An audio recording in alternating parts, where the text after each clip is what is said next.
People have been brewing alcohol for a really, really long time, but the origins of lager only go back to about the 1400s-ish in what is today southern Germany and the Czech Republic.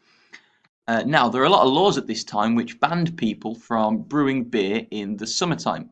This isn't as ridiculous as it sounds, because if you don't have a good understanding of microbiology, which obviously most peasants in the 1400s did not, it's quite likely that when you try to brew alcohol in the summer, it's going to get contaminated with bacteria and things that you don't want in there and spoil it.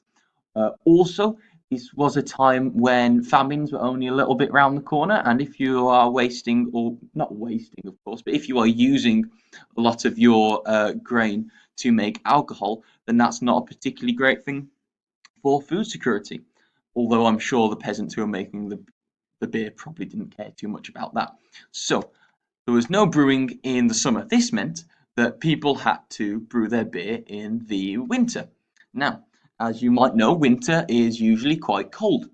The yeast that would have been used at the time wasn't particularly good at dealing with cold temperatures. It didn't ferment very efficiently at these temperatures. That's its name. I can't pronounce it if you want to go away and Google it.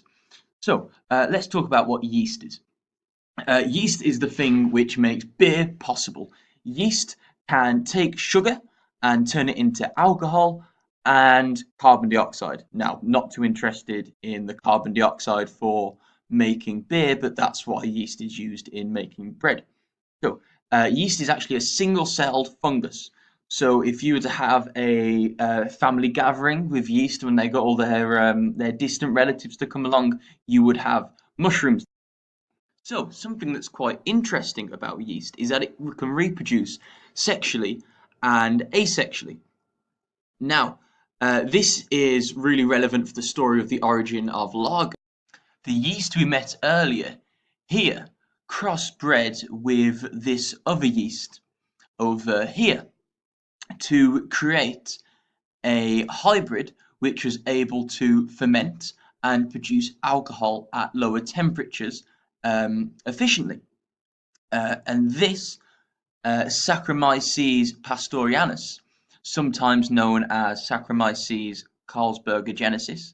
I think you can probably guess why. Yeast that can ferment at the lower temperatures and thus produce lager. Now, there's quite a strange story behind the Saccharomyces eubananus over here. I don't know if I'm pronouncing that correctly.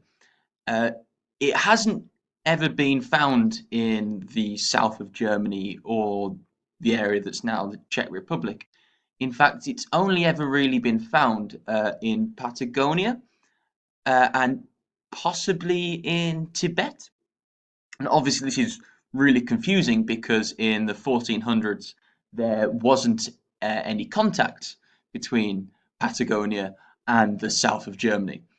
Um, Tibet in the south of Germany, maybe, but that's still kind of confusing. But that's probably a topic for a different video. This new hybrid yeast was able to ferment at lower temperatures and thus create what today we call lager. There you have it. Depending on your opinion, we either have laws in Germany people from brewing beer in the summer, and the hybridisation of two different varieties of yeast to thank or to blame for the origin of lager. If you want to learn more about the science behind beer, for example, why do beer and ale taste differently, or why English beer is objectively better than German beer, then you can subscribe and I will have more videos for you in the future. I hope you enjoyed this. Goodbye.